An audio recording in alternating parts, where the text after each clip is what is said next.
Welcome to Alaska Weather, a production of Alaska Public Media and the National Weather Service, Alaska Region.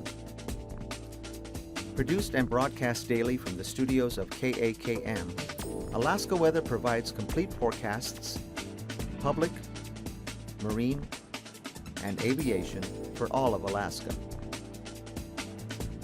Alaska Weather is made possible by the following sponsors.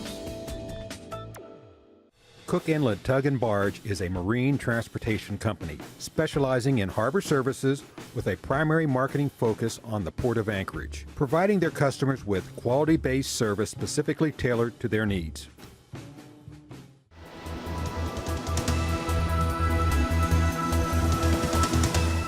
The National Weather Service.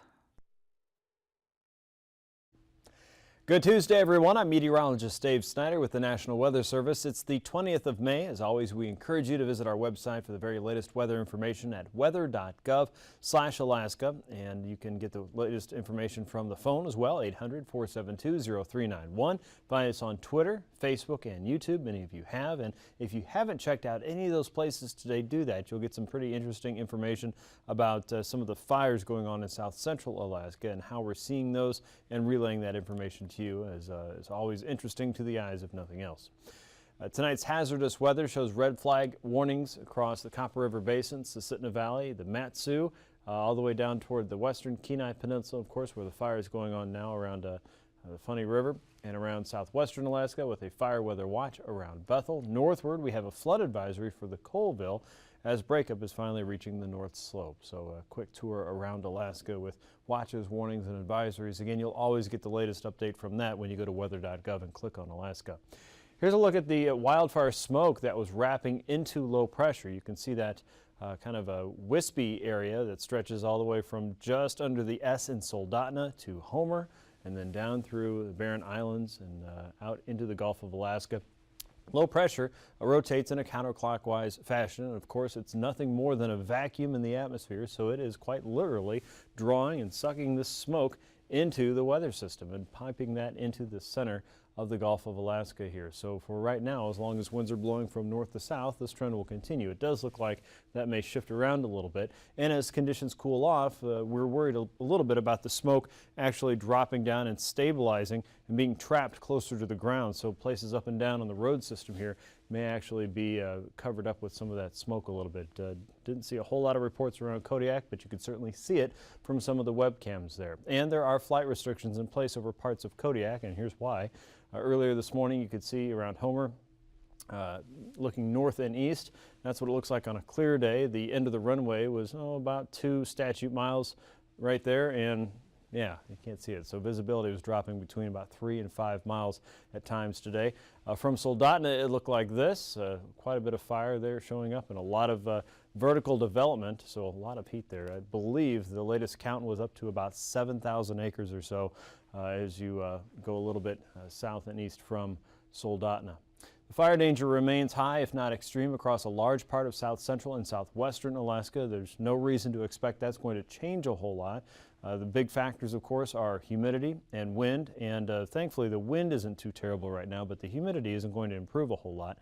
So watch for fire danger concerns to grow or at least stay about the same in most areas in south central for the days to come.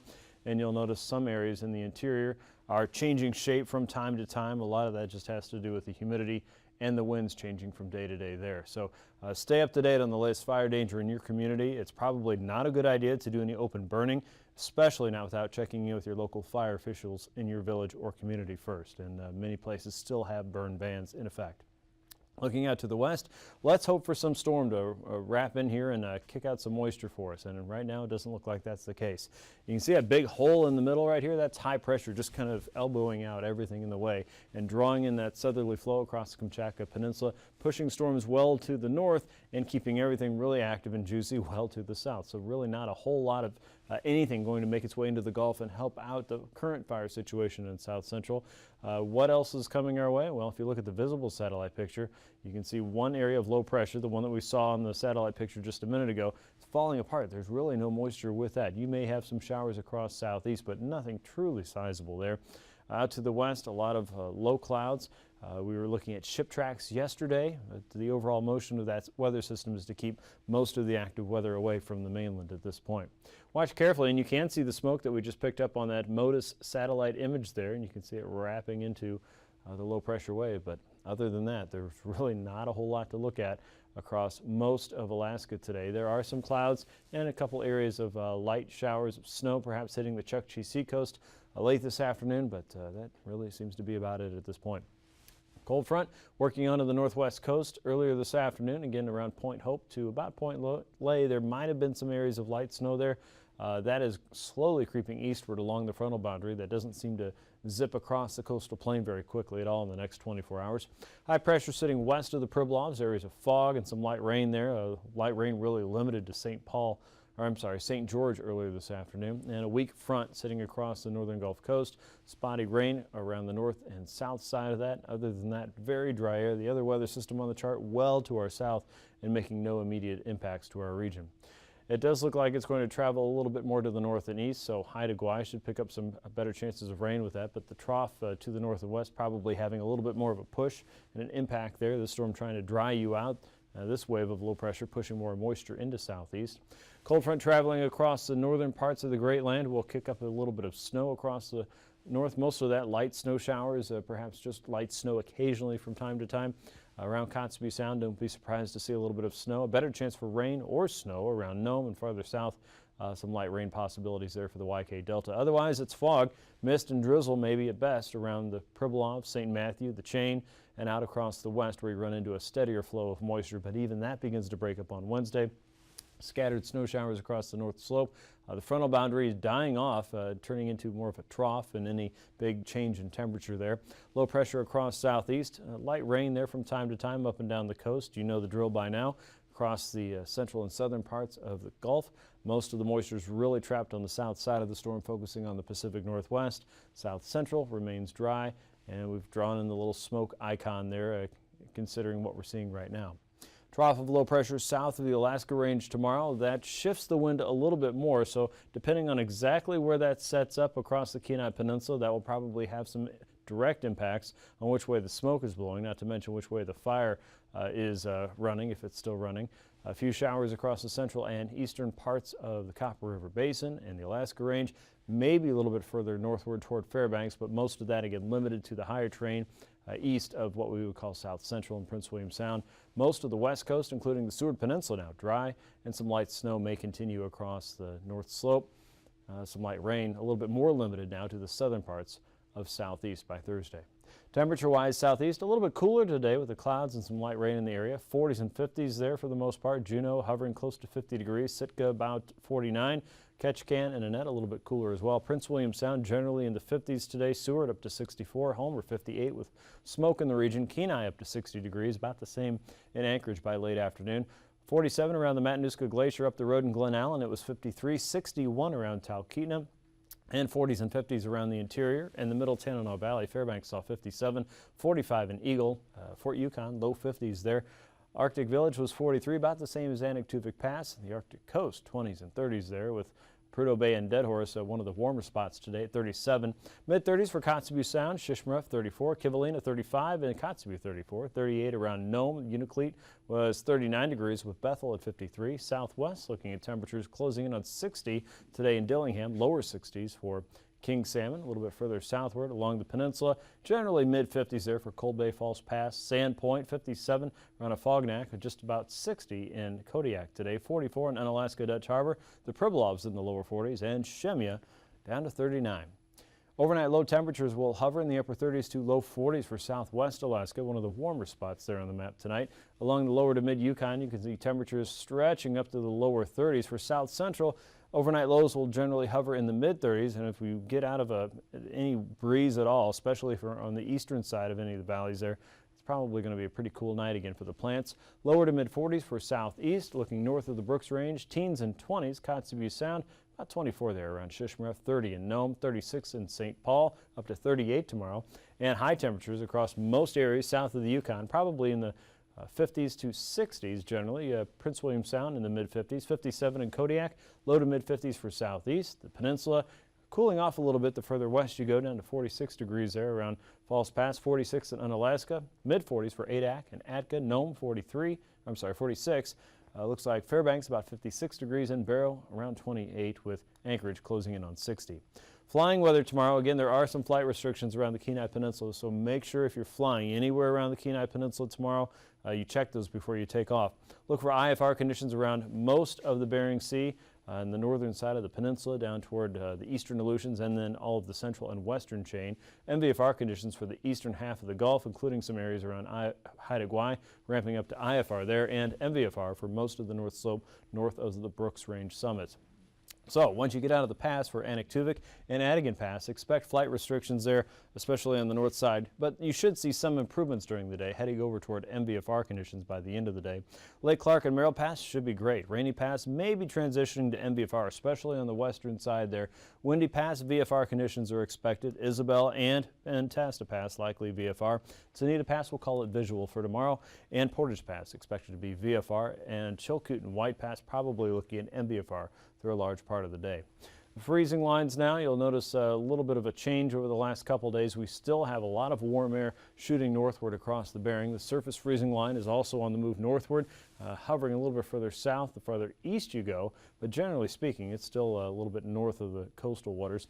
2, 4, and 6,000 foot freezing lines showing up mainly across the Gulf, but again, that colder air is certainly evident across the Northland right now. Icing potential generally above 3,000 feet in the vicinity of the cold front tomorrow, generally light to isolated moderate and maybe some mixed icing into the southern Yukon and above 4,000 feet north of places like Haines and Skagway. Generally speaking, though, the air is just very dry. Jet stream shows our controlling ridge of high pressure across the Bering. The general storm track taking a dive well south of that and then rounding back into the British Columbia region and the Pacific Northwest. We've got another trough across the west coast. So the big weather maker right now is the high and the storm track well to our south. And colder air is trying to make it into the Arctic coast as a result and occasionally slips past that high and drops a little bit further south. So that's where we are right now. Cold and dry for most areas, especially north of the Yukon. Tomorrow's 9,000 foot winds, very light winds across the interior at this point with 5, maybe 10 knots at best. More of a westerly flow across the Arctic coast, about 25 knots. Pretty deep northerly flow coming across the Alaska Peninsula in the eastern part of the chain, about 20 to 30 knots at its strongest point around the central to eastern Aleutians. A southwesterly onshore flow coming into southeast. At 3,000 feet, a slightly different orientation of the high and low pressure centers, but generally speaking, the flow is the same. Speed's a little bit different, 15 to 20 knots in the north. Northerlies picking up speed, heading out of the Bering Strait, 20 to 25 knots, and generally light winds across the interior, the Gulf Coast, and also across southeast. Turbulence, you might expect to see a little bit there just due to speed around the YK Delta, generally below 6,000 feet. Not too much happening over southeast. Hyder might be getting clipped with a little bit of chop below 6,000 feet. And also for areas around Wainwright to Barrow, perhaps out to Prudhoe Bay and Deadhorse, some light chops possible there, generally below 6,000 as well. That's a look at your aviation forecast. We'll be back with your marine weather here in just a few minutes.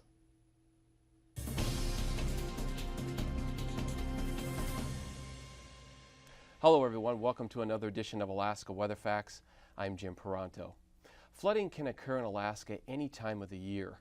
Whether it's because of heavy rainfall or high volumes of snowmelt, flooding can pose a threat to life and property for Alaskans.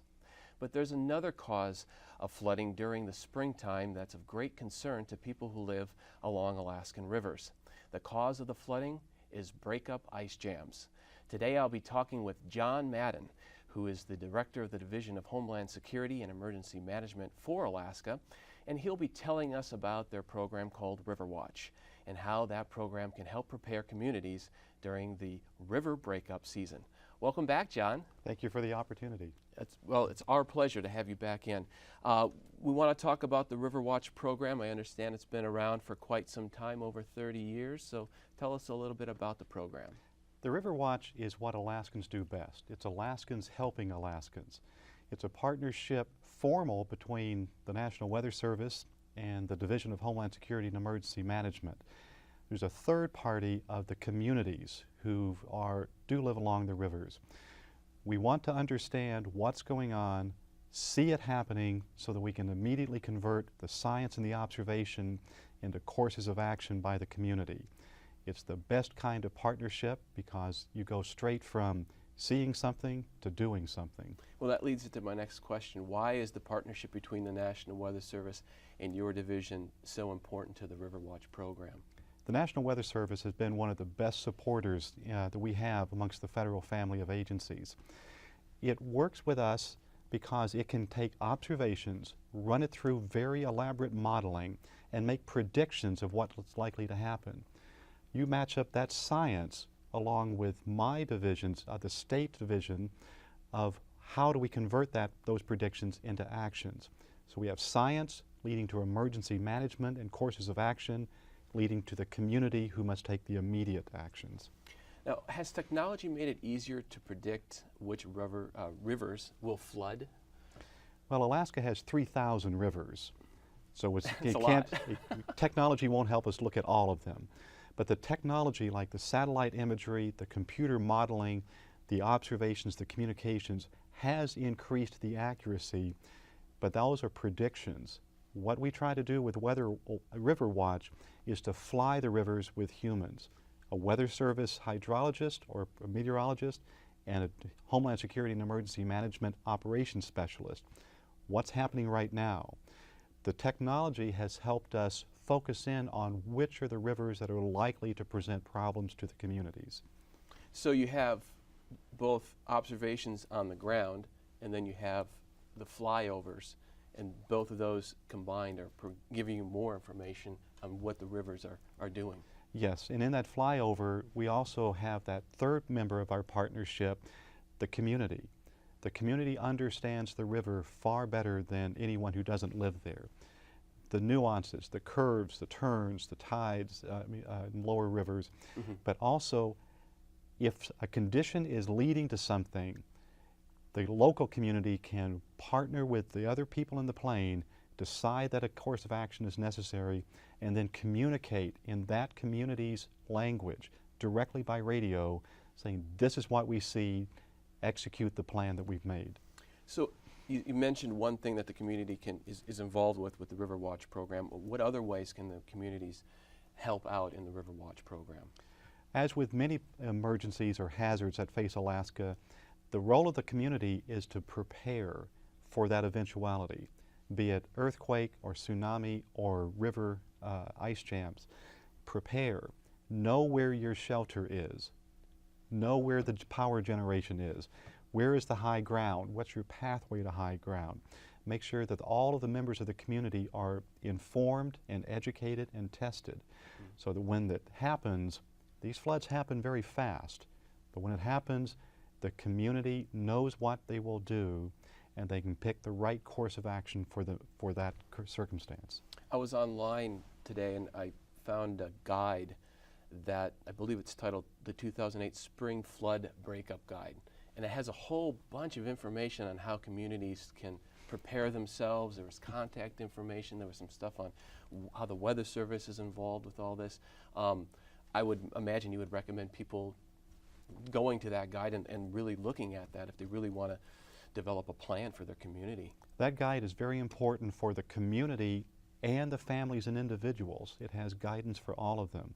But it all comes into things happen fast, and the time to think about what you're going to do is before the ice breaks up, before the floods come in. So that preparedness is in that spring guide. It's the counterpart to what we publish in the fall for the coastal communities of the Fall Sea Storm Guide. We issue this out weeks and sometimes months before the season to give the communities that opportunity to go through their drill. Not every river floods every year. Therefore, not every community gets that practice every year. So it can be a few years in between these flood episodes. We don't want people to think that what it was last year means it's what it will be this year.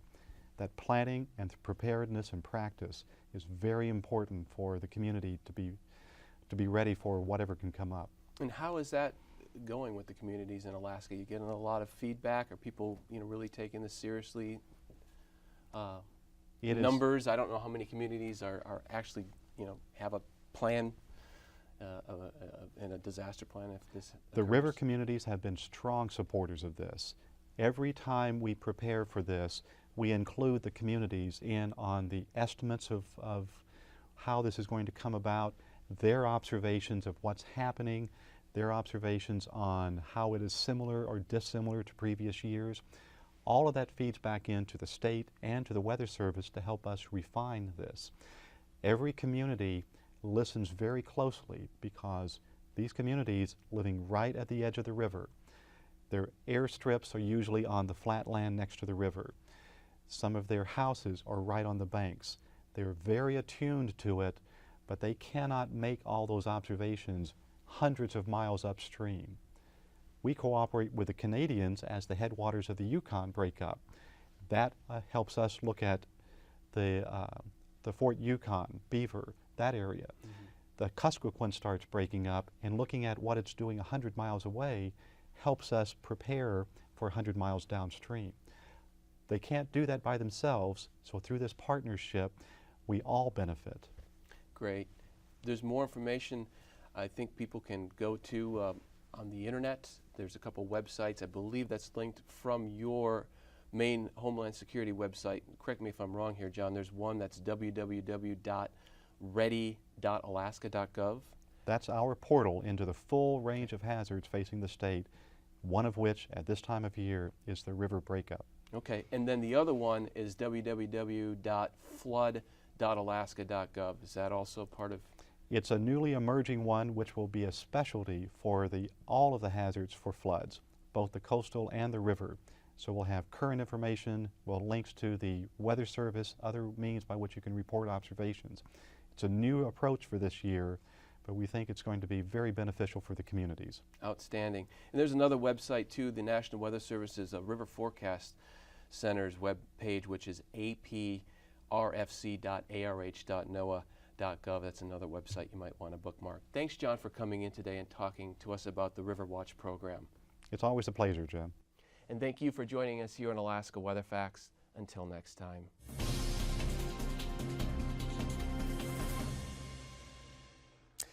All right, time for a look at the winds across southeast as we go into Wednesday in the marine weather forecast. 10-knot winds on kind of a variable note there across the Lynn Canal. 2-foot seas expected on Wednesday. More of a southeasterly flow coming up through the rest of the inner waterways there. 15 knots with a 3-foot sea, and an offshore flow continues all the way from Yakutat to Craig with 5 to 6 feet generally from north to south. As we get into Thursday, you can see the effects of low pressure working around very close to southeast. As that drags a little bit further south, that northerly draw will increase. 15-knot winds running down the coast, then more of a northeasterly flow outside of Craig and the Dixon entrance. Northeasterlies cutting across the Frederick Sound and Stevens Passage area, otherwise northerlies inside the Lynn Canal, and southeasterly winds up to 20 knots in the south with a 4-foot sea for Ketchikan and Metlakatla. Across south central, variable winds will continue around Prince William Sound. Should be a pleasant day there. Variable winds outside of Seward and Resurrection Bay as well. A north and northwesterly wind cutting across the Barren Islands. Might have some stronger winds in the region with a 3-foot sea. Otherwise, northerlies inside the Lynn Canal, and variable winds east of Kodiak Island with a 3-foot sea. Once we get into Thursday, the only really major changes east of the Barrens with 15-knot winds kind of on a variable note. We'll see northeasterlies inside of Shelikof Strait. Westerlies outside of Prince William Sound, otherwise 10 to 15 knots should do the trick for Thursday as well. Across the Alaska Peninsula, a north and northwesterly wind will continue at about 20 to 25 knots. 4 to 5-foot seas on the Pacific side, 3 to 6-foot seas on the Bering Sea side, northwesterlies inside of Bristol Bay there. Those diminish down to 15 knots around Thursday in Bristol Bay. 3-foot seas are expected north of Cold Bay. That's 7-foot seas with a northwest wind up to 20 knots. And we're looking at more of a 15-knot wind on the south side with 4 to 5-foot seas as you get out of Castle Cape down toward King Cove and Sand Point. Across the Aleutians, you see clearly, I think, the high pressure effects across the wind over the Aleutians. High pressure to the north, you see that wraparound flow coming right over the chain with a north and northeasterly flow, 15 to 20 knots, 15 to 25 knots on the Pacific side with 6-foot seas in general from Adak all the way out toward Unalaska, and an easterly flow will remain light around Attu and Shemya and Kiska looking at 5-foot seas. The winds will become even more light and more variable out across the west and west central chain as we get into Thursday, only 10 knots for Kiska and Attu. A northerly flow for Unalaska out toward Adak and Atka, that's 15 to 20 knots in the north, 15 to 25 knots across the south with 5 to 6-foot seas in the Pacific and up to 7-foot seas north of Nikolsky and Unalaska. Across the west, northerlies may be a little bit stronger across St. Lawrence Island with freezing spray an issue still. Northerlies coming across Nunivak Island and into Kuskokwim Bay, also blowing a little bit harder than the rest of the winds we've seen so far, up to 25 knots. And northerlies for St. Paul with 6-foot seas there. That will stay about the same for Thursday. 4-foot seas around St. Matthew, and more of a northwesterly flow outside of Hooper Bay and north of Macoriac, with a 5-foot sea there and 3-foot seas in the ice-free waters out around St. Lawrence Island. And across the Arctic slope, Arctic coast, more of a westerly flow from Cape Lisburne all the way out to Prudhoe Bay and Dead Horse and Kaktovik. The winds will be picking up a little bit more to 30 knots around Kaktovik as we get into Wednesday, and you're looking at a northerly flow outside of Kotzebue Sound at 20 knots. That diminishes to 15 knots with northwesterlies remaining light from Point Hope up toward Barrow, 10 to 15 knots, and winds diminish somewhat around Kaktovik, but still running around 25 knots for Thursday. Recapping tonight's weather, you'll notice low pressure across the Gulf, dragging in smoke, otherwise dry air across Kodiak Island and most of the Kenai Peninsula and South Central. Fire warnings are up in place for many areas in South Central and southwestern Alaska, with Bethel under a fire weather watch at this point. Looking at light rain possibilities for southeast and parts of the Wrangell St. Elias region. Most of that will be relatively scattered in nature with a cold front running across the Arctic coast. You're looking at an opportunity for some snow from Barrow to points eastward toward Prudhoe Bay and Dead Horse. Also more of a mixed opportunity for Kotzebue Sound down toward Norton Sound. There's Nome looking at a chance for some rain and snow. Fog continues in the Bering there with the winds running off the YK Delta. Some of those winds could be a little bit stronger there and produce a better chance for some light rain across the Bering side of the Alaska Peninsula and the eastern chain. Light rain chances continue for southeast, and dry weather pretty much a lock for south central there. We're looking at smoke chances again across places like Homer and down toward Kodiak as we get into Wednesday. Across the interior, an opportunity for some light rain chances for Thursday, mainly north of the Alaska Range and east, and some light snow may continue across the Arctic slope. I'm meteorologist Dave Snider. Thanks for watching Alaska Weather. These forecasts are to be used for planning purposes only. Call 1-800-WX-BRIEF for a formal pre-flight briefing. Always file a flight plan before you go flying. The U.S. Coast Guard Auxiliary urges you to leave a float plan with a friend or the harbor master before you go boating. Alaska Weather is made possible by the following sponsors.